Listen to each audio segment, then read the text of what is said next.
ನೀನಾಸಂ ಬಸವರಾಜ ಚಿತ್ರನಟರು ಆ ಹಸು ಬರಕ್ಕೆ ತೋರಿಸಿದೆ. ಹಸುನ ಏಕೆ ನಿರ್ಧಾರ ಕೈಗೊಂಡೆ ಕರ್ಪೂರಿಲಿ ಫ್ರೀಡಮ್ ಆಫ್ ಕುರಿ ತರ ಸಾಕಬೇಕು ಅಂತ ತೋರಿಸ್ಬೇಕು ಅನ್ನೋ ಹಬ್ಬದ ಇತ್ತು. ಅಲ್ಲಿ ಹಸು ತಂದಿದೆ ನಾನು. ಆ ಹಸು ಮುಗ್ಧತೆ ತುಂಬಾ ನನಗೆ ಇಷ್ಟ ಆಗಿ ನಮ್ಮ ರೈತರನ್ನು ಕೂಡ ಕರ್ಕೋಗ್ಬೇಕಂತ ಅಲ್ಲಿ ನಂಜನಗೂಡು ಅಲ್ಲಿಂದ ಚಾಮರಾಜ ಬೆಟ್ಟ ಅಲ್ಲಿಗೆ ಹಸು ಬರಕ್ಕೆ ತೋರಿಸ್ಕೊಂಡ್ಬಂದ್ರೆ ನಾನು ಹೇಳ್ತಿದ್ದೀನಿ ಸುರೇಶ್ವರಲ್ಲಿ ಪ್ರತಿ ವರ್ಷ ಪ್ರತಿ ಸಂಘದ ಸಕ್ರಿಯ ಸದಸ್ಯರ ಪ್ರವಾಸ ಹೋಗುವಂತ ಸಂಘದ ವೆಚ್ಚದಲ್ಲೇ ಹಾಕಬೇಕು. ಎರಡನೇದು ಆಯುಧ ಪೂಜೆಯಲ್ಲಿ ಪ್ರತಿ ವರ್ಷ ಒಂದು ಗಿಫ್ಟ್ ಕೊಡ್ತಾ ಹೇಳ್ತಿ ನಂದಿನಿ ನೋಡೋದನ್ನೇ ಸ್ವೀಟ್ ನ ಕೊಡ್ತಾ ಇದೆ. ಅದು ಲೆಟರ್ ಅಲ್ಲಿ ಪ್ರತಿ ಸಂಘದಿಂದ ಪ್ರತಿ ವರ್ಷ ಆಯುಧ ಪೂಜೆಯಲ್ಲಿ ರೈತ ಕೊಂಡಿಲ್ಲ. ಆ ಮಹಿಳೆ ಈ ಕಸುಬಿಗೆ ತುಂಬಾ ಜವಾಬ್ದಾರರು.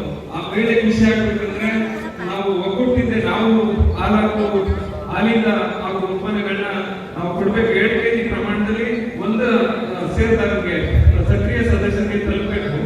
ಎರಡನೇದು ಸಂಕ್ರಾಂತಿ ಹಬ್ಬದಲ್ಲಿ ಕರುಗಳಿಗೆ ನೀವು ಏನಾರ ಒಂದು ನಾವು ಕೊಡ್ತೀವಿ ಹಗ್ಗ ಕಟ್ತೀವಿ ಪ್ಲಸ್ ಪ್ಲಸ್